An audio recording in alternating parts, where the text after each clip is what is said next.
Okay. ప్రేదలాడాల్ మరొకసారి ప్రభు సన్నిధిలో చేరి ఆయన వాక్యాన్ని ధ్యానించుకోవడానికి ప్రభు మన ఎడలు చూపిస్తున్న కృపను బట్టి దేవునికి స్తోత్రం చెల్లిస్తాము. ఒక వాక్యం చదువుకుందాము. దానియేలు గ్రంథాన్ని ధ్యానిస్తున్నాం కదా. 2వ అధ్యాయము 23వ వచనం. దానియేలు 2:23. మా పితరుల దేవా, నీవు వివేకమును బలమును నాకు అనుగ్రహించి ఉన్నావు. ప్రేదలాడ్ మమ్మల్ని మిక్కిలి ప్రేమిస్తున్నామా ప్రభు. కృపగల దేవా తండ్రి, మీ పాద సన్నిధిలో చేరిన ఆయన తండ్రి, ఈ విధంగా కొద్ది మందిగా నాయన తండ్రి మీ సన్నిధిలో చేరి వాక్యాన్ని ధ్యానించడానికి మీరు చూపిస్తున్న కృపను బట్టి మీకే స్తోత్రం చెల్లిస్తున్నాను ఆయన తండ్రి. అండ్ ప్రభా, మీరు మమ్మల్ని ప్రేమించి తండ్రి అయ్యా వాక్యంలోని ఎన్నో గొప్ప విషయాలను మాకు నేర్పిస్తూ వస్తున్న విధానాన్ని బట్టి మీకే స్తోత్రం చెల్లిస్తున్నాను. ఈ గ్రూపును వేదికగా చేసుకున్న ఆయన తండ్రి అయ్యా, మీ వాక్యాన్ని మా జీవితానికి అన్వయించుకోవడానికి మాకు నేర్పిస్తూ వస్తున్న విషయాన్ని బట్టి మీకే స్తోత్రం చెల్లిస్తున్నాను. ప్రభుదేవా, ఈరోజు ధ్యానంలో మీరే తోడయండి, మీరే నడిపించండి నాయన తండ్రి. మీ జ్ఞానాన్ని నాయన తండ్రి నాకు ఇవ్వండి అయ్యా. మీరు ఏం చెప్తున్నారో అది నేను చెప్పడానికి కృప చూపిస్తారండి. మా యొక్క జీవితానికి డైరెక్షన్స్ నిర్దేశించండి. చేరవచ్చిన బిడ్డలందరినీ బట్టి మీకే స్తోత్రం చెల్లిస్తూ నాయన ఇచ్చిన ప్రార్థన నా ప్రభును నా ప్రియ రక్షకుడైన యేసయ్య ఘనమైన నామమున ప్రార్థించి వేడుకొని పొందుకొంచున్నాం తండ్రి. ఆమేన్. సో మనము లాస్ట్ వీక్ లో దానియేలు గ్రంథము మొదటి అధ్యాయాన్ని ధ్యానించడం జరిగింది. ఆ మొదటి అధ్యాయంలో మనము దానియేలు ఎలా తనకై తాను పెట్టుకున్న ఫస్ట్ టెస్ట్ లో తను ఆ యొక్క రాజు భుజించే ఆహారము తీసుకోకూడదు అని చెప్పి దానికి కట్టుబడి ఉండడము, ఆ విషయంలో టెస్ట్ పెట్టుకున్నప్పుడు మిగిలిన వారికంటే బాలుల కంటే దానియేలు అతని స్నేహితులు కూడా మెరుగ్గా కనపడ్డము. అదేవిధంగా దేవుడు వాళ్ళకు అన్ని విషయాల్లో జ్ఞానాన్ని, దర్శనాలను అండర్స్టాండ్ చేసుకోగలిగిన వివేచనను దయచేస్తున్నాడు. దాన్ని బట్టి మరి దావీదు రాజు మెప్పును పొందినాడు. మిగిలిన వాళ్ళందరికంటే 10 రెట్లు ఎక్కువగా దేవుడు వారికి జ్ఞానాన్ని, వివేచన దయచేస్తున్నాడని మనం తెలుసుకున్నాం. అదే విధంగా మరి ఆ యొక్క బబులోను వంశంలో ఇద్దరు రాజుల కాలంలో నెబుకద్నెజరు, బెల్షస్సరు కాలంలోను, మాదీయ పారసీక వంశంలో ఇద్దరు రాజుల కాలంలో కూడా మరి దర్యావేషు, అదేవిధంగా కోరేషు పీరియడ్ లో కూడా దావీదు ఉన్నాడు. కాబట్టి చాలా లాంగ్ ఇయర్స్, చాలా దీర్ఘమైన జీవితాన్ని దేవుడు మరి దావీదుకి అనుగ్రహించినాడు. దీనికి అంతటికి కారణం, ఇన్ని గొప్ప విషయాలు దేవుడు దానియేలు విషయంలో చేయడానికి కారణం ఏంటంటే, అతడు దేవుని ధర్మశాస్త్రాన్ని పాటిస్తూ దేవునికి ఫెయిత్ఫుల్ గా ఉండడము, ఏదైతే నేర్చుకున్నాడో తన తల్లిదండ్రుల దగ్గర, తన గురువుల దగ్గర వాటిని పాటిస్తూ నమ్మకంగా ఉండడం అనేది ఆ యొక్క పరాయి దేశంలో ఎన్నో రిస్ట్రిక్షన్స్ ఉన్నప్పటికీ కూడా వాటినన్నింటినీ జయించడానికి మరి దానియేలు సిద్ధపడ్డము మనం చూస్తాము. ఆ విధంగా దానియేలు రాజు ఆస్థానంలో చేరినాడో లేదో మనకు తెలుపబడలేదు, కానీ అక్కడ బాగా మంచి పేరును సంపాదించుకోవడం మనం చూస్తాం. 2వ అధ్యాయానికి వస్తే, ఈ అధ్యాయము మరి మనకందరికీ తెలిసినట్లుగా చాలా సార్లు విని ఉంటారు. It is a prophetical chapter అని చెప్పొచ్చు. అనేక ప్రవచనాలు ఉన్నాయి దీంట్లో. వాటిని గురించి మనం చాలా సార్లు వింటాం, కానీ మరి ఇంకా ఏదైనా దేవుడు మనకు రివీల్ చేస్తారేమో చూసుకుందాము. ఈ యొక్క 1వ వచనం నుంచి చూసుకుంటే 12వ వచనం వరకు ఆ కాంటెక్స్ట్, ఈ యొక్క 2వ అధ్యాయంలో ఉన్న కాంటెక్స్ట్ అనేది మనకు తెలుస్తాం. సో ఇక్కడ మొట్టమొదట 1వ వచనంలోనే చెప్పబడింది కదా, నెబుకద్నెజరు తన ఏలుబడి యందు 2వ సంవత్సరమున కలలు కనెను. అందుని గురించి ఆయన మనస్సు కలతపడగా ఆయనకు నిద్ర పట్టకుండేను. కాబట్టి రాజుకు కళలు వచ్చినాయి. నెబుకద్నెజరుకు 2వ సంవత్సరంలో ఆ కళలు మరి ఎంతో భయంకరంగా ఉన్నాయేమో. ఆ కళలను బట్టి రాజుకు నిద్ర పట్టడం లేదంట. 2వ వచనం నుంచి 12వ వచనం వరకు మనకందరికీ తెలిసిన అంశమే కాబట్టి మార్చి చదువుకుందాము. జస్ట్ ఒక వచనం నేను చదువుతాను, ఇంకొక వచనం మీరు చదవండి. దానియేలు గ్రంథము 2వ అధ్యాయము 2వ వచనం. కాగా రాజు తాను కనిన కళలను తనకు తెలియచెప్పుటకై శకునగాండ్రను, గార్డీ విద్య గల వారిని, మాంత్రికులను కల్దీయులను పిలువనప్పుడని ఆజ్ఞయ్యగా వారు వచ్చి రాజు సముఖమున నిలిచిరి. రాజు వారితో, నేను ఒక కల కంటిని, ఆ కలభావము తెలుసుకొనవలెనని నేను మనోవ్యాకుల పొంది ఉన్నాననగా, కల్దీయులు సిరియా భాషతో ఇట్లనిది, రాజు చిరకాలము జీవించునుగాక, తమరి దాసులకు కల సెలవీయుడి, మేము దాని భావమును తెలియజేసేదము. రాజు, నేను దాన్ని మరిచిపోతిని, కానీ కలను దాని భావమును మీరు తెలియజేయని ఎడల మీరు తుత్తునీలుగా చేయబడుదురు, మీ ఇండ్లు పెంట కుప్పగా చేయబడును. కలను దాని భావమును తెలియజేసిన దానములను బహుమానములను మహాఘనతయు నా సముఖంలో నొందుదురు గనుక కలను దాని భావమును తెలియజేయడనగా వారు, రాజు ఆ కలను తమరి దాసులమైన మాకు చెప్పినడలా మేము దాని భావమును తెలియజేసేదమని మరల ప్రత్యుత్తరమిచ్చిరి. అందుకు రాజు ఉత్తరమిచ్చి చెప్పినది ఏమనగా, నేను మరిచిమిట మీరు చూచి కలహానం చేయవలనని మీరు కనిపెట్టుచున్నట్లు నేను బాగా గ్రహించుచున్నాను. కాలం ఉపాయముగా గడపవలెనని అబద్ధమును మోసపు మాటలను నా ఎదుట పలుక నిర్దేశించి ఉన్నారు. మీరు కలను చెప్పకపోయిన ఎడల నేను చెప్పిన మాట ఖండితం గనుక కలను నాకు చెప్పుడి, అప్పుడు దాని భావమును తెలియజేయుటకు మీకు సామర్థ్యము కలదని నేను తెలుసుకొందును. అందుకు కల్దీయులు ఇలాగ ప్రత్యుత్తరం ఇచ్చారు, భూమి మీద ఏ మనుషుడును రాజు అడిగిన సంగతి చెప్పజాలడు. ఏ చక్రవర్తియు అధికారియు శకునగాని యొద్దను గాడి విద్య గలవాని యొద్దను కల్దీయుని యొద్దను ఇట్టి సంగతి విచారింపలేదు. రాజు విచారించిన సంగతి బహు అసాధారణమైనది. దేవతలు కాక మరెవరును ఈ సంగతి తెలియజెప్పజాలరు. దేవతల నివాసములో శరీరుల మధ్య ఉండవు గదా. అందుకు రాజు కోపం తెచ్చుకొని అత్యాగ్రహము గలవాడై బబులోనులోని జ్ఞానులందరినీ సంహరింపవాలని ఆజ్ఞ ఇచ్చాను. ఇక్కడ మరి రాజుకు ఒక కళ వచ్చింది. ఆ దేశంలో మరి చాలా మంది శకునగాండ్రు వీళ్ళందరూ కూడా జ్ఞానులుగా పిలువబడతా ఉన్నారు, గాడి విద్య గలవారు, మాంత్రికులు వీళ్ళందరూ ఉన్నారు.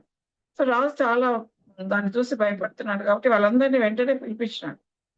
పిలిపించి మరి నాకు ఒక కళ వచ్చింది, దాని భావం ఏందో చెప్పండి అని అడుగుతుంటే, కళని చెప్పమంటున్నారు కదా వాళ్ళు, కళ చెప్తే మేము భావం చెప్తాము అని చెప్తుంటే రాజు, నాకు గుర్తులేదు, కళ నాకు గుర్తులేదు, మీరు కళని చెప్పండి, కళ భావాన్ని చెప్పండి అని చెప్తా ఉన్నారు. కానీ వాళ్ళు ఏం చెప్తున్నారు, మాకు మీరు కళ చెప్తేనే చెప్తామన్నప్పుడు రాజుకు చాలా కోపం వచ్చింది. వాళ్ళని నిందిస్తా ఉన్నారు, మీరు తప్పించుకోవడానికి ఇదంతా చెప్తా ఉన్నారు, మరి ఈ విధంగా మీరు చెప్పకుంటే అయినా ఖచ్చితంగా నేను అందరినీ చంపేస్తాను కదా. ఏం చెప్తా ఉన్నారు, కోపం 12వ వచనంలో, అందుకు రాజు కోపం తెచ్చుకొని అత్యాగ్రహము గలవాడై బబులోనులోని జ్ఞానులందరినీ సంహరింపవాలని ఆజ్ఞ ఇచ్చాను. వాళ్ళు ఒప్పుకుంటున్నారు ఏమని, రాజు 11వ వచనంలో, రాజు విచారించిన సంగతి బహు అసాధారణమైనది, దేవతలు కాక మరెవరు ఈ సంగతి చెప్పలేరు, కాబట్టి మేము చెప్పలేమని ఒప్పుకుంటున్నప్పటికీ మరి రాజుని ఏమనుకోవాలా, మూర్ఖుడు అనుకోవాలా. కాకపోతే వాళ్ళని టెస్ట్ చేయడానికి ఇన్ని రోజులు నేను ఆ స్థానంలో పెట్టుకొని వాళ్ళని పోషిస్తున్నారు కదా, మరి ఎంతవరకు వీళ్ళ జ్ఞానం ఎంతవరకు ఉంది అని పరీక్షించడానికి అంటున్నాడు అనుకోవాలా. మొత్తానికైతే మీరు చెప్పకుంటే కదా నేను అందరిని చంపేస్తానని చెప్తా ఉన్నాను కదా. అంతేకాకుండా ఈ రాజు మహాక్రూరుడు. మనకు తెలుసు బబులోను ఏలిన ఈ యొక్క నెబుకద్నెజరు చాలా క్రూరుడుగా చెప్పబడతాడు. మనకు రాజులు 2వ గ్రంథంలో చూస్తే 25వ అధ్యాయంలో ఏమని ఉంటుందంటే, 25వ అధ్యాయం 7వ వచనంలో ఏం చేశాడంటే నెబుకద్నెజరు సిద్కియా చూచుచుండగా వారు అతని కుమారులను చంపించి సిద్కియా కన్నులు ఊడదీయించి ఇత్తడి సంఖ్యలతో అతన్ని బంధించి బబులోను పట్టణంకు తీసుకొని పోయింది. అంటే సిద్కియా యూదులకు రాజుగా ఉన్నాడు. అతను రాజుగా ఉన్నప్పుడు ఈ యొక్క యెరూషలేమును ముట్టడించి ఓడించినారు. తీసుకొని పోవచ్చు, వాళ్ళ దేశాన్ని తీసుకొని పోవచ్చు బంధించి. కానీ అంత మాత్రమే కాకుండా సిద్కియా ఎదుటనే వాళ్ళ కుమారులందరినీ చంపించినాడు. అది క్రుయాలిటీకి మనం ఒక గుర్తుగా మనం చూస్తా ఉన్నాం. ఇలాంటి నెబుకద్నెజరు చేతిలో మరి ఎవరి ప్రాణాలు ఉన్నాయి, జ్ఞానులందరి ప్రాణాలు ఈ యొక్క నెబుకద్నెజరు చేతిలో ఉన్నాయి. మరి దానియేలు అతని ఫ్రెండ్స్ కూడా మరి ఆ దేశంలోనే ఉన్నారు కదా, వాళ్ళు కూడా జ్ఞానుల్లాగా లెక్కించబడుతున్నారు. అయితే ఈ జ్ఞానులు బబులోను దేశంలోని రాజ్యానికి చెందిన జ్ఞానులు ఒక మాట చెప్తున్నారు. ఈ యొక్క 11వ వచనంలో ఒక మాట చెప్తున్నారు. రాజు విచారించిన సంగతి బహు అసాధారణమైనది. అంతేకాకుండా ఏం చెప్తున్నారు? దేవతలు కాక మరెవరునూ ఈ సంగతి తెలియచెప్పజాలరు. దేవతలు మాత్రమే ఈ సంగతి తెలియజెప్తారు కానీ మాలాంటి వారు ఈ సంగతి తెలియజెప్పలేరు అని చెప్తూ మళ్ళీ ఇంకొక మాట యాడ్ చేస్తారు చూడండి వాళ్ళు 11వ వచనంలో. దేవతల నివాసములు శరీరాల మధ్యన ఉండవు కదా. దేవుళ్ళు వచ్చి మన మధ్య నివసించారు కదా, కాబట్టి ఆ దేవుళ్ళు నివసించారు కాబట్టి దీన్ని చెప్పడం కష్టం అని చెప్తున్నారు. వాళ్ళకి తెలీదు కదా, వాళ్ళు అన్యజనులు, ఐడల్స్ ని వర్షిప్ చేసేవాళ్ళు. దేవుడు ఎలాంటి దేవుడు అనే విషయము, మనతో ఉండాలని కోరుకునే దేవుడు, మనతో సహవాసాన్ని కోరుకునే దేవుడు అని వాళ్ళకి తెలీదు. ఆ సహవాసాన్ని కోరుకునే మరి సృష్టించేసినాడు అనే విషయం తెలియదు. అంతేకాదు మనము నూతన నిబంధనలో చూస్తే మత్తయి సువార్త 1వ అధ్యాయం 23వ వచనంలో ఏం చెప్పబడింది? కంటతో వచ్చింటారు, బహుశా చెప్తారా? మత్తయి సువార్త 1వ అధ్యాయము 23వ వచనం చదువుతారు?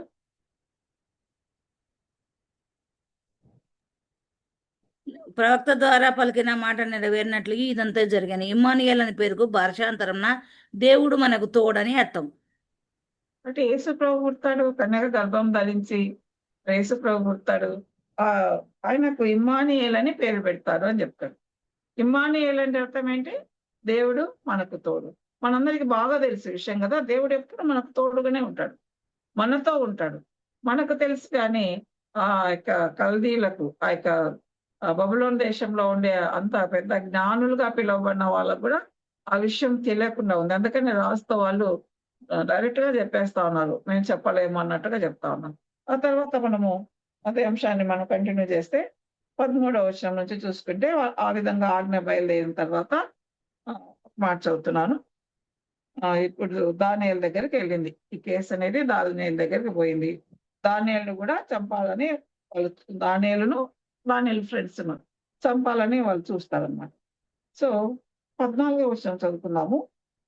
అప్పుడు దానియేలు బబులోనులోని జ్ఞానులను చంపటకై బయలుదేరిన రాజదేహ సంరక్షకుల అధిపతి అర్యోకు దగ్గరకు పోయి జ్ఞానయుక్తముగా మనవి చేశాను. ఏం చేశాడంట?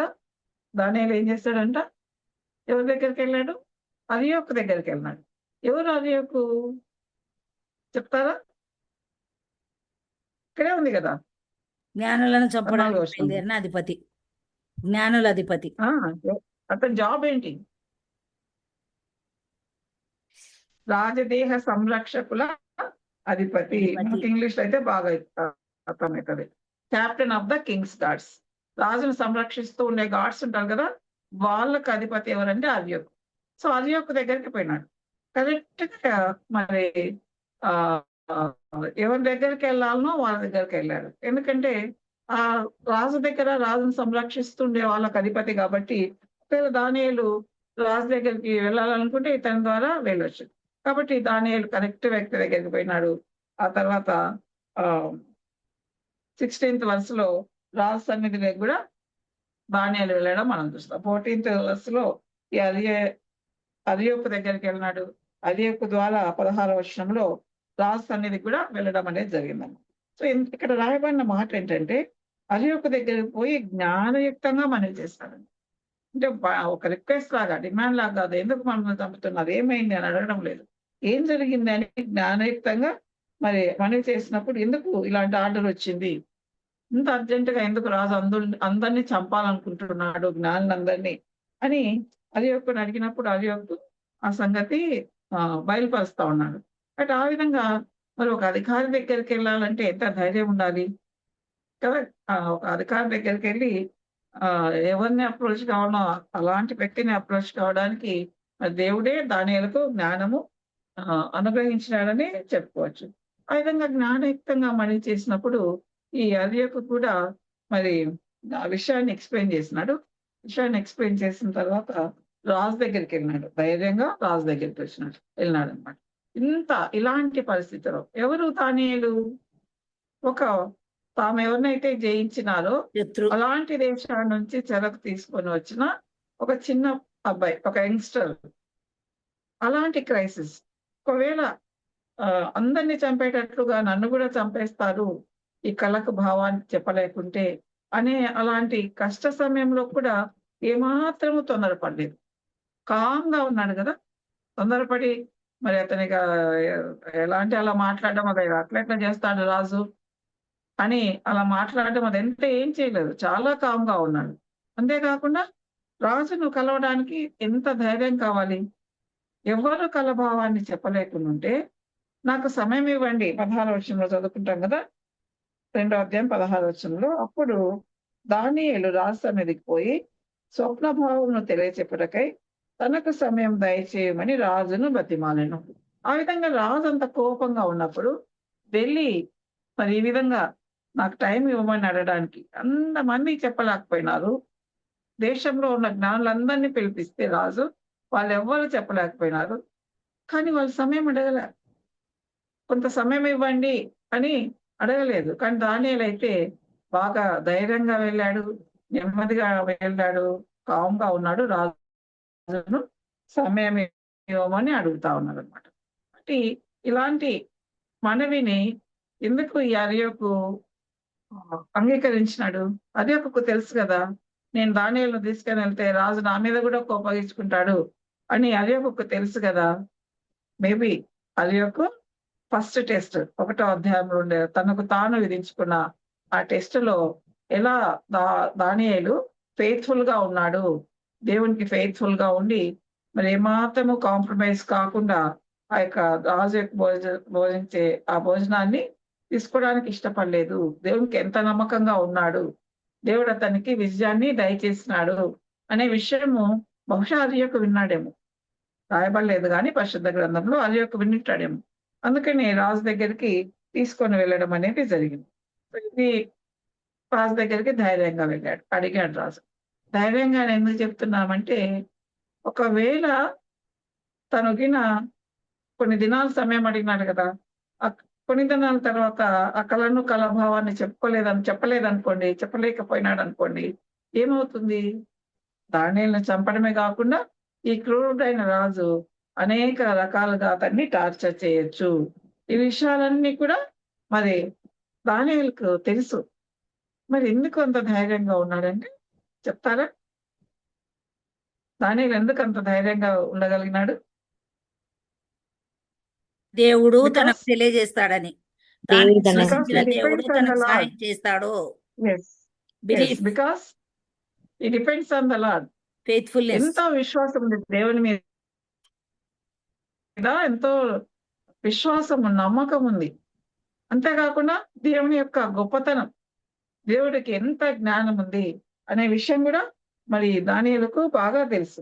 అలాంటి ప్రాబ్లమాటిక్ సిచ్యుయేషన్స్ తో ఏం చేయాలి అనేది కూడా దానియేలుకు తెలుసు. దేవుడి జ్ఞానవంతుడు అనేది తెలుసు, దేవునికి అన్ని విషయాలు తెలుసు అనేది తెలుసు, వాటన్నిటి మీద నమ్మకం ఉంది. అప్పుడు నేను ఏం చేయాలో కూడా తెలుసు. ఏం చేశాడు మనందరికీ బాగా తెలుసు. 17వ వచనం 18వ వచనం చదువుతారు ఎవరైనా? 17, 18 చదువుతారు.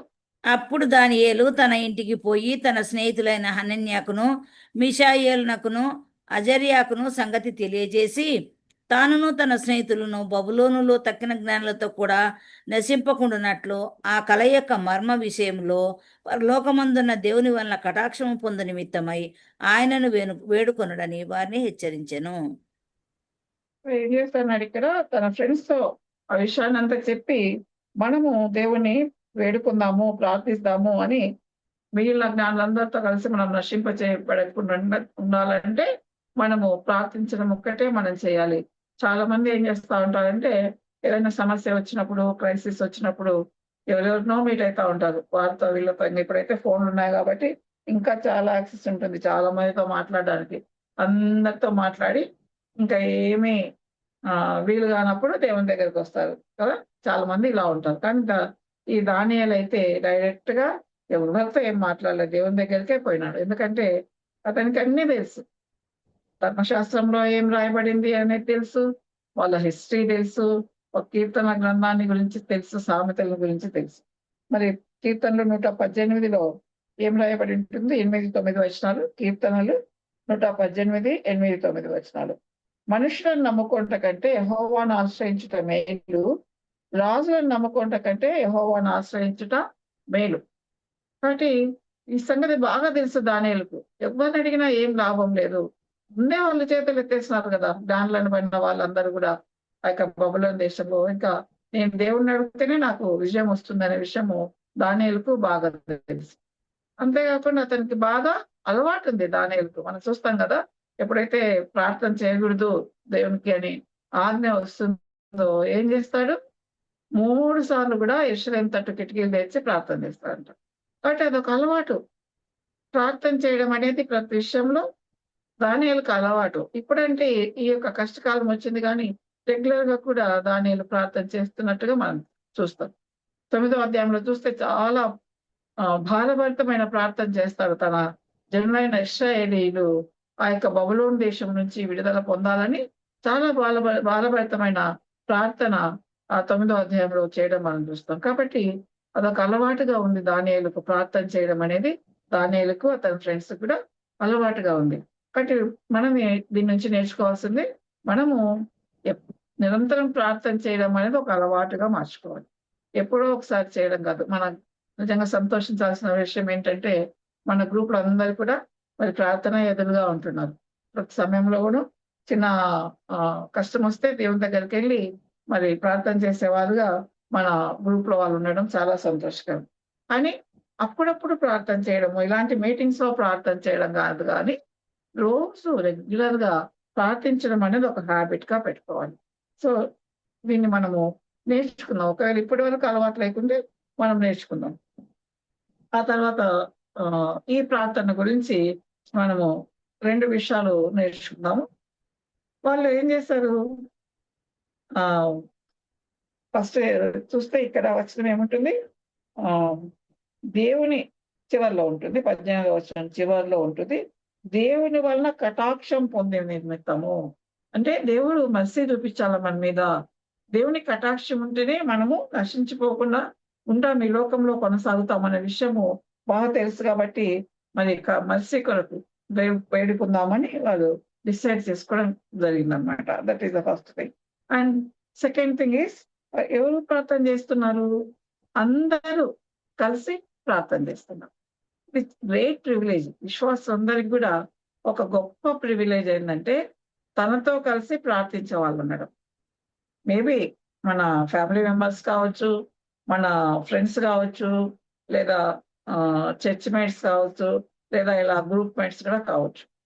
బట్ మనతో కలిసి ప్రార్థించడానికి సిద్ధంగా ఉన్న వాళ్ళు ఉండడం అనేది మరి ప్రతి విశ్వాసికి కూడా గ్రేట్ ప్రివిలేజ్ అని మనం చెప్పుకోవచ్చు కదా.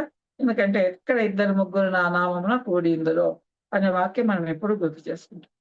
అంటే అలా 2-3 కూడడానికి అవకాశాలు ఇస్తా ఉన్నాడు దేవుడు. కేవలము మరి సంతోషాన్ని పంచుకోవడానికి మాత్రమే కాదు, కానీ ఇలాంటి కష్ట సమయాలు వచ్చినప్పుడు మరి దేవుని దగ్గరికి పోవడానికి అదొక ఆపర్చునిటీ మనకు.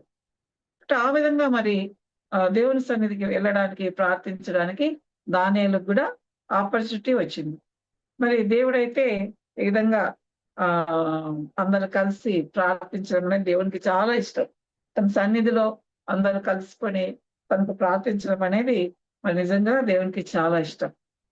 చాలా అద్భుతాలు చేస్తాడు. అందరు కలిసి ఏక మనసుతో ప్రార్థించినప్పుడు ఎన్నో అద్భుతాలు చేస్తాడనమాట దేవుడు. కాబట్టి ఈ విషయంలో దేవుణ్ణి మనము స్తుతిస్తూ ఉండాలి. ఎన్ని అద్భుతాలు చేస్తా ఉన్నాడు మన జీవితంలో. అదే సమయంలో ఇతరుల కొరకు ప్రార్థించడానికి మనకు యాజకత్వ ధర్మాన్ని ఇచ్చినాడు. యాజకులు ఏ విధంగా ఇశ్రాయేలుల గురించి మన దేవుడి సన్నిధిలో మొరపెట్టుకుంటారో అదేవిధంగా అనేకులను గురించి ప్రార్థించడానికి మనల్ని రాజులైన యాజక సమూహంగా దేవుడు చేయడం అనేది మన భాగ్యం. ఇతరుల కొరకు ప్రార్థించడానికి అవకాశం రావడం అనేది మన భాగ్యంగా మనము చెప్పుకోవచ్చు. ఈ విధంగా మనమైతే ప్రీస్టులం కాదు, సర్వెంట్స్ గా మనం ఏం పనిచేయడం లేదు మనలో చాలా మంది. అయినప్పటికీ దేవుడు మనకు ఇతరుల గురించి ప్రార్థించడానికి అవకాశం ఇస్తున్నాడు. ఆ విధంగా మరి ఈ యొక్క దానియేలు అతని ఫ్రెండ్స్ కూడా ప్రార్థించడం అనేది జరిగింది. అప్పుడు ఏమైంది, వెంటనే ఆన్సర్ వచ్చింది కదా. 19th వర్స్ నుంచి 19th వర్స్ మొదటి భాగంలో చూస్తే దానియేలు గ్రంథం 2వ అధ్యాయం 19వ వచనం మొదటి భాగం. అంతటా రాత్రి యందు దర్శనం చేత ఆ మర్మము దానియేలునకు బయలుపరచబడెను.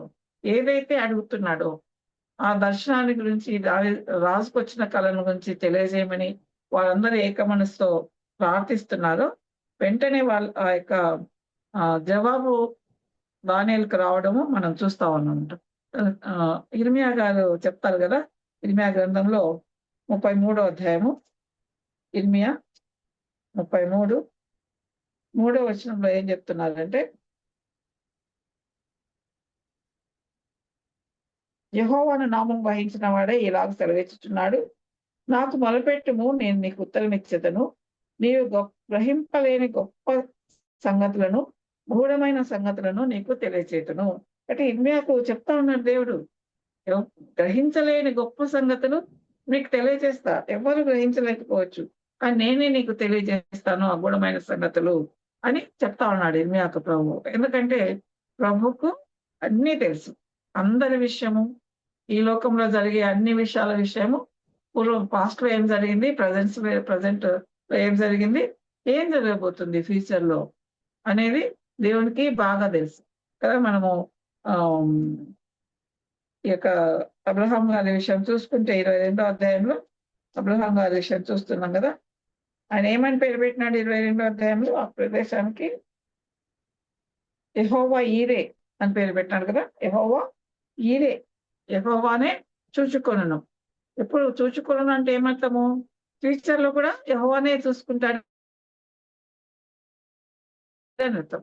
బట్ ఆ విధంగా మరి ప్రభువుకు అన్ని విషయాలు, పాస్ట్ లో జరిగినటివి, ఇప్పుడు జరిగేటివి, ఫ్యూచర్ లో జరిగేటివన్నీ కూడా తెలుసు. కాబట్టి దేవుడు ఏం చేసినాడు, ఈ యొక్క దానియేలుకు మరి రివీల్ చేయడం అనేది జరిగింది. ఇర్మియాకు కూడా రాబోయే సంగతులని, ఇదిగో ఇలా 70 సంవత్సరాలు మీరు బబులోను దేశానికి వెళ్తారు, దాసులుగా వెళ్తారు, చెరకు వెళ్తారు అని ఇర్మియాకు చెప్పిన దేవుడు మరి ఇక్కడ దానియేలుకు ఆ కళను గురించి, నెబుకద్నెజరుకు వచ్చిన కళను గురించి కూడా తెలియజేస్తా ఉన్నాడు అనమాట. అప్పుడు ఇర్మియాకు దేవుడు భవిష్యత్ విషయాలను తెలియజేశాడు, దానియేలుకు భవిష్యత్ విషయాలను తెలియజేశాడు. అలాంటి దేవుడు ఇప్పుడు మనతో కూడా ఉన్నాడు, ఇమ్మానుయేలు. కాబట్టి మనము నిజంగా ఆయనను వేడుకుంటే ఖచ్చితంగా మనకు కూడా అన్ని విషయాలు తెలియజేస్తాడు. నిగూఢమైన సంగతులు, భవిష్యత్తు మనకు తెలియదు. ఈ క్షణం దాటి నెక్స్ట్ క్షణంలో ఏమవుతుందో మనకు తెలియదు, కానీ దేవునికి తెలుసు. మనం నిజంగా ఇలాంటి క్లిష్ట పరిస్థితిలో ఉన్నప్పుడు కానీ, లేదా ఇంకా ఏదైనా సమయాల్లో కానీ దేవుడు నిజంగా మనము ఆసక్తిగా అడుగు తగినా ఖచ్చితంగా దేవుడు మనకు బయలుపరుస్తాడు. కానీ ఏం చేయాలి? మనము విశ్వాసంతో ప్రార్థించాలి. ఎప్పుడైతే విశ్వాసంతో ప్రార్థిస్తామో ఖచ్చితంగా దేవుడు మనకు తెలియజేసే దేవుడు అయినాడు. ఇలాంటి దేవుడు ఇంకెవ్వరికి లేదు, మనకు మాత్రమే ఉన్నారు. కాబట్టి దేవునికి స్తోత్రం చెల్లిస్తాం. సో ఈ విధంగా దానియేలు ఆ యొక్క కళను గురించి తెలియజేయబడిన దానియేలుకు, దానివల్ల వాళ్ళు సేఫ్, దానియేలు తన ఫ్రెండ్స్ అందరు కూడా సేఫ్.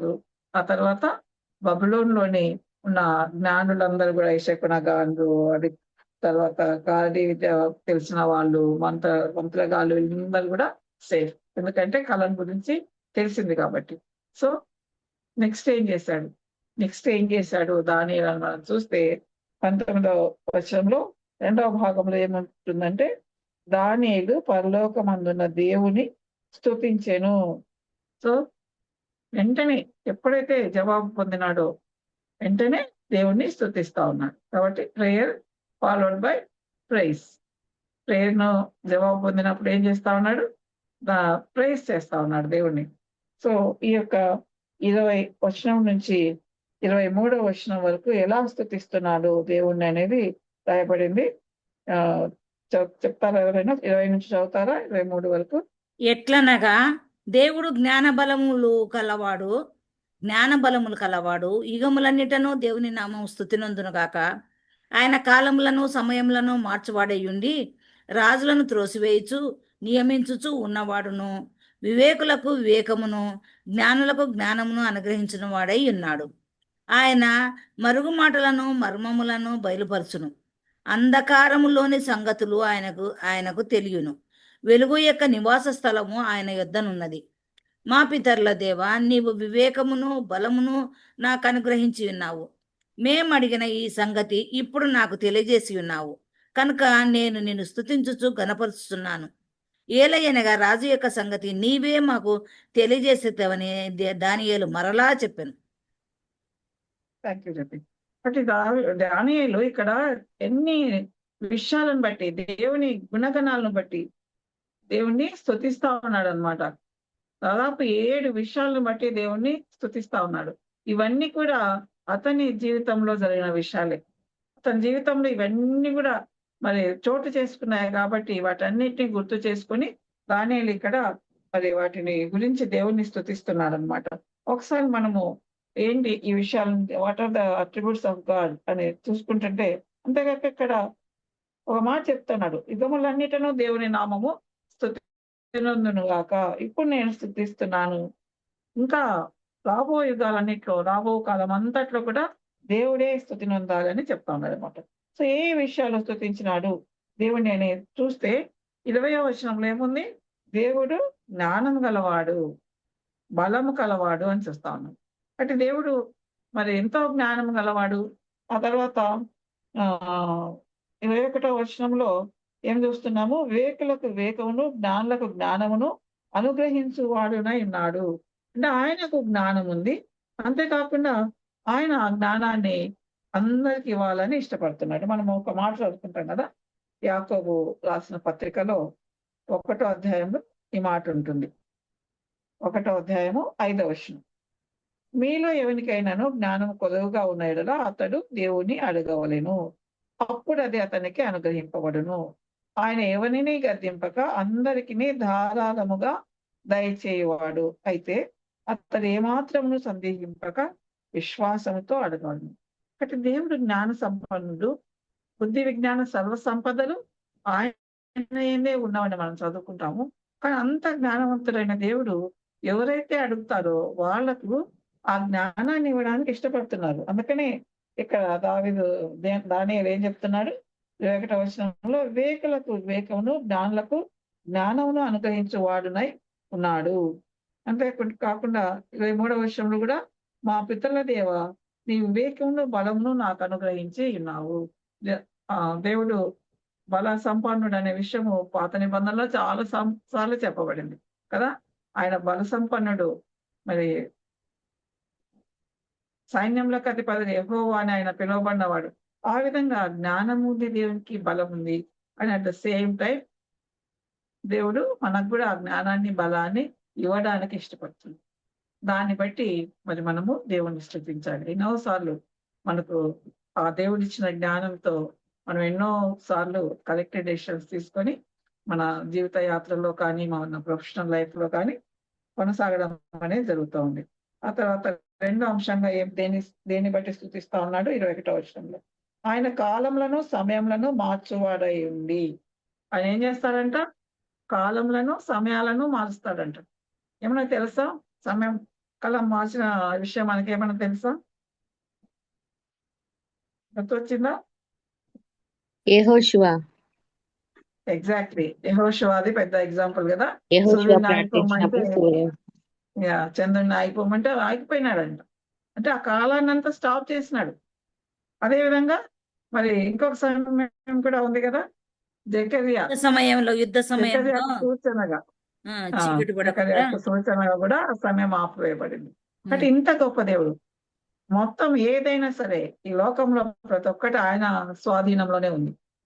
ఆయననే దాన్ని చూసే దేవుడు అయినాడు. మరి కాలాన్ని ఆపగలడు. ఆ తర్వాత ఇక్కడ ఇంకొక మాట రాయబడింది కదా 21వ వచనంలోనే, రాజులను త్రోసివేయచ్చు నియమించు ఉన్నవాడు. కాలాన్ని ఆపుతాడు, రాజులను మారుస్తాడు, వాళ్ళను సింహాసనాసీనులు అయిన వాళ్ళని త్రోసివేస్తాడు. అదేవిధంగా సింహాసనాసీనులుగా లేని వారిని సింహాసనం ఎక్కిస్తాడు. సౌలు రాజును సింహాసనం నుంచి తీసివేసి దావీదుని ఎక్కించాడు. దావీదు తప్పు చేసినప్పుడు మరి కొద్ది సమయము అబ్షాలోమును ఎక్కించాడు. మళ్ళీ దావీదు సింహాసనాన్ని ఎక్కినాడు. ఈ విధంగా రాజులను మార్చడం అనేది కూడా ఆయన చేతిలో ఉంది. ఇవన్నీ ప్రత్యక్షంగా చూస్తా ఉన్నాడు దానియేలు. ఇక్కడ నెబుకద్నెజర్ రాజుగా ఉన్నాడు, కానీ నెబుకద్నెజర్ తర్వాత అతని కుమారుడు రాజుగా రావడం, ఆ తర్వాత మాదీయ వంశం వాళ్ళు రాజుగా రావడం, ఇవన్నీ తన జీవిత కాలంలోనే దానియేలు చూస్తా వచ్చినాడు అనమాట. అందుకని ఇవన్నీ స్తుతిస్తా ఉన్నాడు. ఆ తర్వాత మరి ఇంకా చూస్తే తనకు దేవుడు ఈ కళను రివీల్ చేసినందుకు దానియేలు స్తుతిస్తా ఉన్నాడు. 23వ వచనంలో ఏం చెప్తున్నాడు?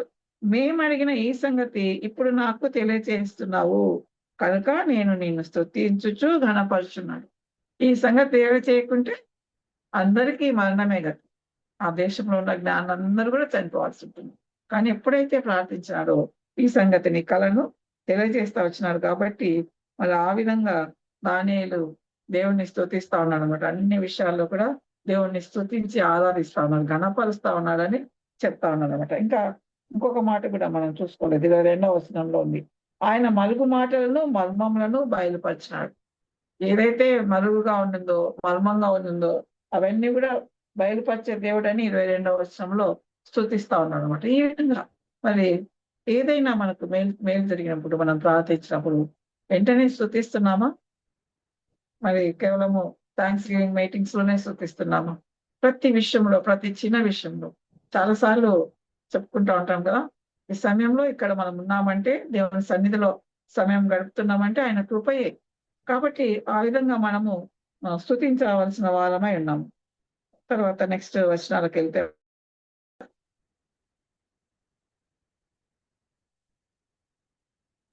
దానియేలు 2వ అధ్యాయము 24, 25 ఎవరైనా చదవండి. ఇట్లుండగా దానియేలు బబులోనులోని జ్ఞానులను నశింపజేయుటకు రాజు నియమించిన అరియోకు నొద్దకు వెళ్ళి, బబులోనులోని జ్ఞానులను నశింపచేయవద్దు, నన్ను రాజు సముఖం నాకు తోడుకొని పొమ్ము, నేను ఆ కలభావమును రాజునకు తెలియజేసేదను అనేను. 25 కూడా. కావున 25 కూడా. అరియోకు రాజునకు భావము తెలియజెప్పగల ఒక మనిషిని చెరపట్టబడిన యూదులలో నేను కనుగొంటినని రాజు సముఖమున మనవి చేసి దానియేలును త్వరగా రాజు సన్నిధికి తోడుకొని పోయాను. కాబట్టి దానియేలు ఏం చేస్తా ఉన్నాడు? అరియోకు దగ్గరికి వెళ్ళాడు. అరియోకు దగ్గరికి వెళ్ళి మరి తన దేవుడు కళను బయలుపరిచిన విషయం చెప్పినాడు. కానీ అసలు రాజు దాన్ని యాక్సెప్ట్ చేస్తాడా లేదా? అదే కళనే నా రాజుకు వచ్చింది, అవన్నీ ఏం తెలుసుకోకుండానే ధైర్యంగా అరియోకు దగ్గరికి పోయి దానియేలు చెప్తా ఉన్నాడు. దానికి కారణం ఏంటి? దానియేలుకు దేవుని మీద ఉన్న విశ్వాసం. అదేవిధంగా అరియోకు కూడా చూసుకుంటే, అరియోకు ఏం చేస్తా ఉన్నాడు? దానియేలు అడిగిన వెంటనే మరి రాజు దగ్గరికి వెళ్ళి, నేను ఒక యూదులలో కనుక్కున్నాను, అతడు కళ చెప్తాడంట అని చెప్తా ఉన్నాడు. మరి ఈ అరియోకు కూడా అంత నమ్మకం ఎట్లా వచ్చింది అంటే, దానియేలు విశ్వాసాన్ని అరియోకు చూస్తా ఉన్నాడు. ఏం చేస్తాడు వెళ్ళి అనేది కూడా గమనించింటాడేమో. ప్రార్థన చేసినానని అవన్నీ కూడా చెప్పింటాడేమో దానియేలు. అదంతా గ్రంథంలో లెక్కించబడలేదు. కానీ మరి ఆ విధంగా అరియోకు కూడా మరి దానియేలుకు దేవుడు నిజంగానే రాజు చెప్పిన కళను బయలుపరిచింటాడు అనే నమ్మకం అనేది ఏర్పడింది. ఆ తర్వాత మరి 26వ వచనం నుంచి చూసుకుంటే రాజు దగ్గర ఏం జరిగింది అనే దాన్ని మనం చూస్తా ఉన్నాం. రాజు 26వ వచనంలో మరి రాజు అడుగుతా ఉన్నాడు, నీకు చేతనవుతుందా ఆ కళను చెప్పడము, దాని భావాన్ని చెప్పడము నీకు చేతనవుతుందా అని చెప్తా ఉన్నాడు. ఎందుకంటే మరి అక్కడ జ్ఞానులు కానీ ఎవరు కూడా చెప్పలేకపోయినారు కాబట్టి నీకు చేతనవుతుందా అని అడుగుతా ఉన్నాడు అన్నమాట. అయితే ఈ దానియేలు ఏం రిప్లై ఇచ్చినాడో చూద్దాము. 27వ వచనంలో దానియేలు రాజు సముఖంలో ఇలాగ ప్రత్యుత్తరం ఇచ్చాను. రాజు అడిగిన ఈ మర్మము జ్ఞానులైనను, గారడీ విద్య గలవారైనను, శకునగాండ్రైనను, జ్యోతిష్కులైనను తెలియచెప్పజాలరు. ఇదే కదా వాళ్ళు కూడా చెప్పింది 11వ వచనంలో. వాళ్ళు ఏం చెప్పినారు? ఆ యొక్క శకునగాండ్రు వాళ్ళందరూ 11వ వచనంలో ఏం చెప్పినారు? రాజు విచారించిన సంగతి బహుసాధారణమైనది, దేవతలు కాక మరి ఎవరినో ఈ సంగతి తెలియజెప్పజాలరు. అంటే వాళ్ళు కరెక్ట్ గా చెప్పినాడు. దానియేలు దాన్నే చెప్తా ఉన్నాడు, ఇక్కడ ఎవ్వరు కూడా చెప్పలేరు అని చెప్తా ఉన్నాడు అనమాట. ఈ కల్దీలు చెప్పిన విషయాన్ని ఆ దానియేలు నిర్ధారిస్తున్నాడు అనమాట. ఆ తర్వాత 30వ వచనంలో ఏం చెప్తున్నాడు దానియేలు? ఇతర మనుషులందరికంటే నాకు విశేష జ్ఞానం ఉండటం వలన ఈ మర్మము నాకు బయలుపరచబడలేదు. నేను కూడా చెప్పలేను. నాకేం వాళ్ళందరికంటే విశేష జ్ఞానం ఉంది కాబట్టి నాకు తెలియలేదు. నేను కూడా వాళ్ళతో సమానమే అని తను తగ్గించుకుంటా ఉన్నాడు అనమాట దానియేలు. మరి ఏంటి విషయం అంటే, మరి మళ్ళీ మనము 11వ వచనానికి వెళ్తే ఒక మాట అంటున్నారు వాళ్ళు. ఆ యొక్క శకునగాండ్రు వాళ్ళందరూ ఏమంటున్నారంటే, దేవతల నివాసములు శరీరాల మధ్య ఉండవు కదా. వాళ్ళేం దేవుళ్ళు మన మధ్య నివసించరు కదా. వాళ్ళైతేనే చెప్పగలరు కానీ వాళ్ళు మన మధ్య నివసించరు కదా. మరి మనకు ఎట్లా తెలుస్తుంది ఆ విషయం అని వాళ్ళు అంటా ఉన్నారు శకునగాండ్రు. అంటే దేవుడు మనతో ఉండడు. మనం ఇందాక కూడా చెప్పుకున్నాం కదా, మత్తయి సువార్తలో 1వ అధ్యాయం వచనం చూస్తాం. మనకు తెలుసు ఆ విషయం కానీ దేవుడు మనతో తోడై ఉంటాడనే విషయము వాళ్ళకు తెలియదు. ఎప్పుడైతే ప్రార్థిస్తే దేవుడు జవాబిస్తాడనే విషయము మరి మనకు దానియేలు గారికి తెలిసింది కానీ వీళ్ళకు తెలియదు. బట్ ఆ విధంగా దానియేలు చెప్తా ఉన్నాడు, నిజమే ఈ సంగతి తెలీదు. మరి ఎవరికి తెలుసంట? 28వ వచనంలో చెప్తా ఉన్నారు కదా, అయితే మర్మములను బయలుపరచగల దేవుడు ఒకడు పరలోకమందు ఉన్నాడు. అంటే దేవుణ్ణి అడిగితేనే ఈ మర్మాలు చెప్తాడు. కాబట్టి నేను దేవుణ్ణి అడిగినాను. అందుకని కీర్తన గ్రంథంలో ఒక మాట రాయబడి ఉంటుంది కదా, 145వ కీర్తనలో ఒకసారి చూసుకున్నాం ఆ మాట. 145వ కీర్తన 18వ వచనం. తనకు మొరపెట్టి వారికందరికీ, తనకు నిజముగా మొరపెట్టి వారికందరికీ యెహోవా సమీపముగా ఉన్నాడు. అంటే దేవుడు సమీపంగా ఉన్నాడు. ఎవరైతే ఇందాక చెప్పుకున్నాం కదా, తనకు ఎవరైనా ప్రార్థన చేస్తే దేవునికి చాలా ఇష్టం అని చెప్పుకున్నాం కదా. అందులో సమూహంతో కలిసి ఏక మనస్సుతో ఏకాత్మతో ప్రార్థన చేస్తే దేవుడికి ఇష్టం. కాబట్టి ఆయనకు నిజముగా మొదలుపెడితే, హృదయపూర్వకంగా ఎవరైతే మొదలుపెడుతున్నారో, ఒక డ్యూటీగా చేయాలి కదా, చేయమన్నారు కదా అన్నట్టుగా కాకుండా హృదయపూర్వకంగా మొదలుపెడితే దేవుడు సమీపంగా ఉంటాడంట. మరి ఎవరికి దేవుడు సమీపంగా ఉంటాడు? ఎప్పుడు సమీపంగా ఉంటాడు? ఒకసారి ద్వితీయోపదేశ కాండానికి వెళ్దాం. ద్వితీయోపదేశ కాండము 4వ అధ్యాయము, ద్వితీయోపదేశ కాండము 4వ అధ్యాయము 6-7 వచనాలు చదువుతాము. ఈ కట్టడలన్నిటినీ మీరు గైకొని అనుసరింపవలెను. వాటిని గూర్చి విను జనముల దృష్టికి అదే మీకు జ్ఞానము, అదే మీకు వివేకము. వారు చూచి నిశ్చయంగా ఈ గొప్ప జనము జ్ఞాన వివేచన గల జనమని చెప్పుకున్నారు. ఏలైనగా మనము ఆయనకు మొదలుపెట్టినప్పుడల్లా మన దేవుడైన యెహోవా మనకు సమీపంగా ఉన్నట్లు మరి ఏ గొప్ప జనమునకు ఏ దేవుడు సమీపంగా ఉన్నాడు? ఎందుకు వాళ్ళకు సమీపంగా ఉన్నాడంట? కట్టడలను విధులను గైకుంటూ ఉన్నారంట. ఎప్పుడైతే ఈ కట్టడలను విధులను గైకుంటూ వాళ్ళు ఆయనకు మొదలుపెట్టినప్పుడు ఆయన ఖచ్చితంగా సమీపంగా ఉండి వింటాడు. నేను నా ఇష్టం వచ్చినట్టు చేస్తాను, నా ఇష్టం వచ్చినట్టు ప్రవర్తిస్తాను, మరి దేవుడు చెప్పినటువన్నీ నేనేం పాటించను అని అవసరం వచ్చినప్పుడు ప్రార్థన చేస్తే మరి దేవుడు వింటాడా? కొన్నిసార్లు అసాధారణ పరిస్థితుల్లో వినొచ్చు దేవుడు. కానీ దేవుడు ఏం కోరుకుంటున్నాడు? మనం ఆయన చెప్పిన మాటలను అనుసరించాలని కోరుకుంటున్నాడు. కాబట్టి ఈ విషయము దానియేలుకు తెలుసు. ఈ మాట ఎంత ధర్మశాస్త్రం అంతా దానియేలుకు తెలుసు. కాబట్టి నేను ఎప్పుడైతే ఆ కట్టడను కైకొంటానో దేవుడు నాకు సమీపంగా ఉంటాడు, నాకు నా మొదలను వింటాడనే విషయము దానియేలుకు తెలుసు. అందుకని 1వ అధ్యాయంలో చూస్తాం, ఆ యొక్క కట్టడలను వాటన్నిటిని ధర్మశాస్త్రాన్ని అనుసరించే ఆ యొక్క విగ్రహాలు కల్పించిన వాటిని దానియేలు తినకుండా తిరస్కరించినాడు. మరి మన విషయం ఏంటి? మనతో ఏం చెప్తున్నాడు ప్రభు? అప్పుడైతే దానియేలు ధర్మశాస్త్రాన్ని చదివినాడు, అవన్నీ తెలుసు. మనకైతే ధర్మశాస్త్రం లేదు. కానీ మనకేముంది? మొత్తం పరిశుద్ధ గ్రంథం అంతా మన చేతిలో ఉంది. ఒకసారి యోహాను సువార్త, ఈ మాటలు మనం చాలాసార్లు అనుకుంటాం. యోహాను సువార్త 14వ అధ్యాయం 23 చదువుతారు ఎవరైనా? యోహాను 14:23.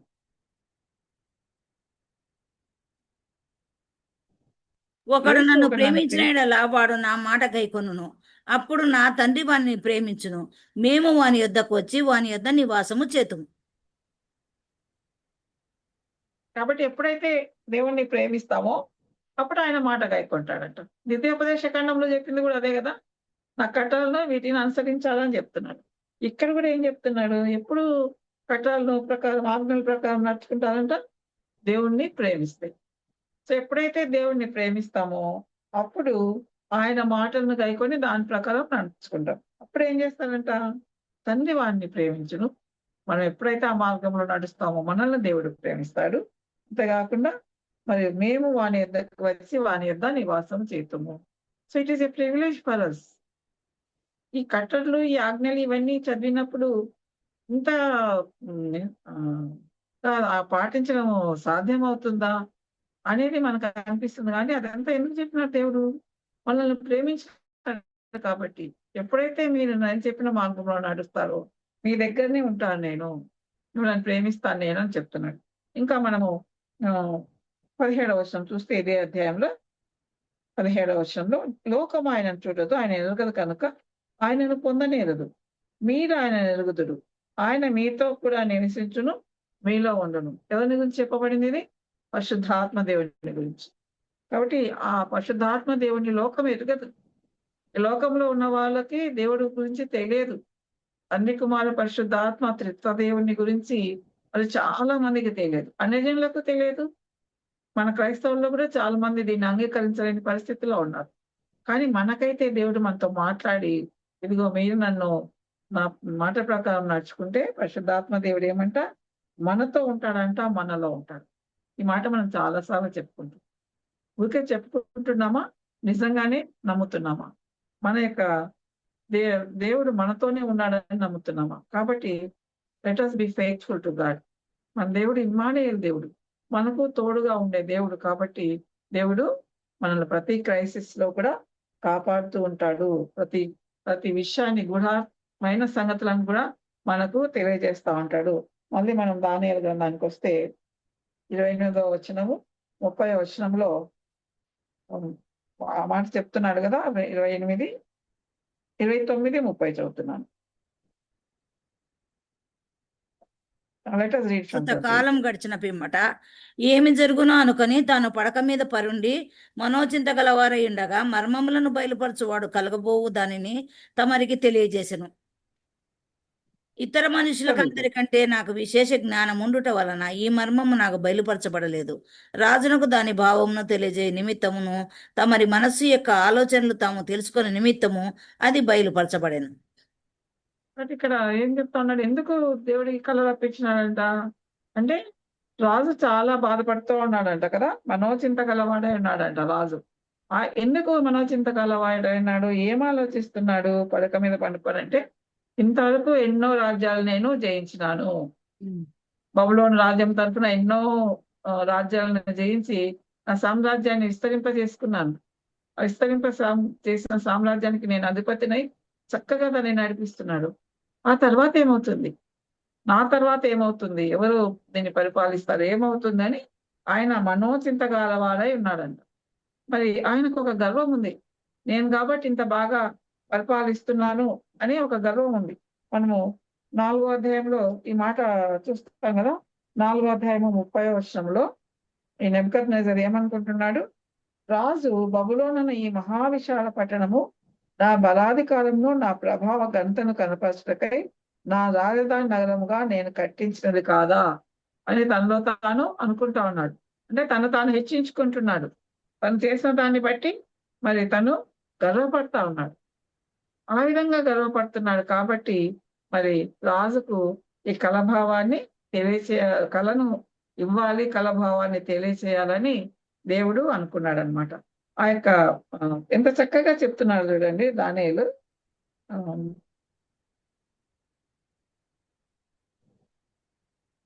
అంతేకాకుండా ఎందుకు దిగులు పడుతున్నాడు, అంతేకాకుండా ఎన్నో మాట కూడా చెప్తా ఉన్నాడు. ఏమని 30వ వచనంలో, తమరి మనస్సు యొక్క ఆలోచనలు తాము తెలుసుకొని నిమిత్తం. ఎందుకు, ఏం జరగబోతుందో తెలియజేయడానికి, అంతేకాకుండా తన మనసులో ఏం ఆలోచిస్తున్నాడు అనేది కూడా తెలియజేయడానికి. ఏం ఆలోచిస్తున్నాడు, నేనే కదా ఇవన్నీ జయించింది, నేనే కదా ఈ నగరాన్ని కట్టించింది అని తనను తాను పొగుడుకుంటా ఉన్నాడు. ఆ విధంగా మరి నెబుకద్నెజర్ ఆలోచిస్తున్నాడు కాబట్టి మరి దేవుడు ఈ కళ రప్పించినాడు. ఏంటి ఈ కళ రావడానికి, రివీల్ కావడానికి పర్పస్ ఏంటి అంటే, రాజు తనను తాను తగ్గించుకొని హంబుల్ చేసుకొని, మరి నేను కాదు కేవలం దేవుడు ఇవ్వడం వల్లనే ఈ రాజ్యాలన్నీ నాకు వచ్చినాయి. దేవుని గొప్పతనాన్ని, ఎంత గొప్ప దేవుడు, ఆల్మైటీ గాడ్, సావరిన్ గాడ్ అనే విషయం తెలుసుకోవాలి. మనకు ఆ కళను గురించి బాగా తెలుసు, ఆ విగ్రహాన్ని గురించి ఏముంది అనేదంతా మనకు బాగా తెలుసు. సో ఆ విధంగా పెన్ని చూపించడం వలన చివరికి ఆ యొక్క నిరంతరం ఉండే ఆ రాజ్యం అనేది ఎలా విస్తరిస్తుంది. మనం ఆ విగ్రహాన్ని గురించి రాసినప్పుడు, చదివినప్పుడు, నేర్చుకున్నప్పుడు ఆ రాయి అంట చేతి సహాయం లేకుండా వచ్చిన రాయి పెద్ద పెద్దగా అయ్యి లోకాన్ని అంతా కూడా ఆక్రమించింది. కాబట్టి దేవుడే సమస్తమును మరి చేయగల దేవుడు. కాబట్టి నాదేం లేదు అని నెబుకద్నెజరు ఆలోచన రావడం కోసము దేవుడు ఈ కళను ఇచ్చినాడు. అంటే భవిష్యత్తులో జరిగిపోయే విషయాలను తెలియజేయడానికి, తన ఆలోచనలను తను కరెక్ట్ చేసుకోవడానికి కూడా నెబుకద్నెజరుకు మరి ఈ కళ ఇవ్వడం జరిగింది. మరి చాలా సార్లు మనం కూడా మరి ఎలా ఆలోచిస్తున్నాం? మనం చాలా అచీవ్ చేసి ఉండొచ్చు, నిజమే. చాలా మంచి లక్షణాలు కలిగి ఉన్నామని మనం అనుకోవచ్చు. కానీ కొన్నిసార్లు మనకు తెలియకుండానే మన మాటలలో ఆ గర్వం అనేది ఇతరులకు అర్థమవుతా ఉంటుంది.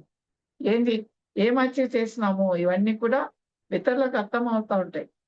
కాబట్టి మనం ఏం చేసినా, ఏం మాట్లాడినా కూడా అది దేవునికే మహిమ కలిగేటట్లుగా మన మాటలు కానీ, మన చేతలు కానీ ఉండాలి.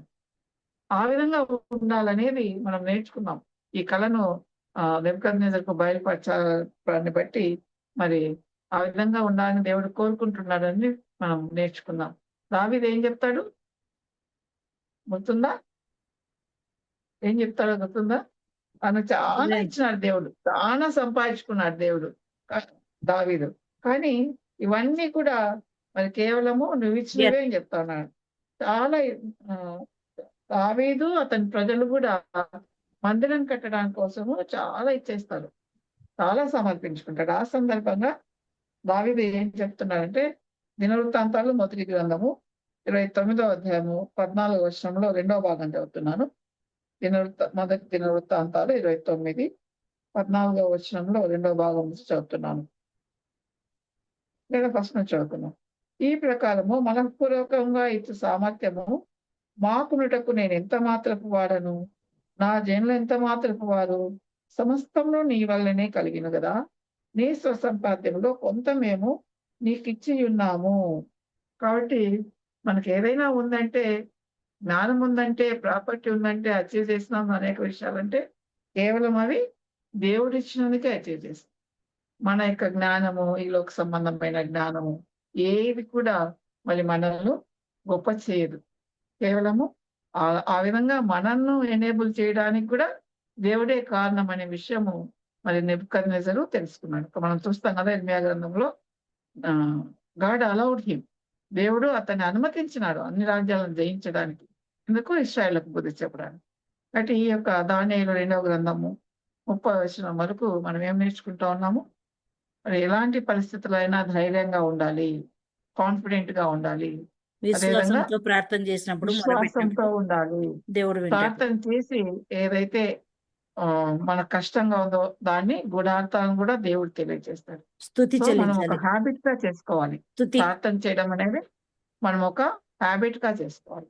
అంతేకాకుండా ప్రార్థన ఎప్పుడైతే జవాబు దొరికిందో, ఆయా సందర్భాల్లో దేని విషయంలో మనకు జవాబు దొరికింది, దేవుడు ఎట్లా సహాయం చేసినాడు అనే దాని గురించి దేవుణ్ణి స్తుతించాలి. మనల్ని మనము హెచ్చించుకోకూడదు. ఏదైనా దేవుని వల్లనే మనకు కలుగుతుంది. కాబట్టి ఆ విషయాలు నేర్పడానికి మరి ఆ తర్వాత నెబుకద్నెజర్ రాజు 4వ అధ్యాయంలో ఎలాంటి బాధలు పడతాడో మనం చూస్తాం. అంటే అలాంటి పరిస్థితి రాకముందే మరి ఆయన ఆజ్ఞలకు లోబడుచు, ఆయన ధర్మశాస్త్రము ప్రకారం నడుచుకుంటూ మనకు మొదలుపెట్టినప్పుడంతా దేవుడు సమీపంగా ఉన్నాడనే విషయాన్ని మనము నమ్ముతూ ఆయన సన్నిధిలో నమ్మకంగా మన జీవితాలను గడపడానికి ప్రభు మనకందరికీ సాయం దయచేయండి గాక. దేవుడి వాక్యాన్ని దీవించుగాక.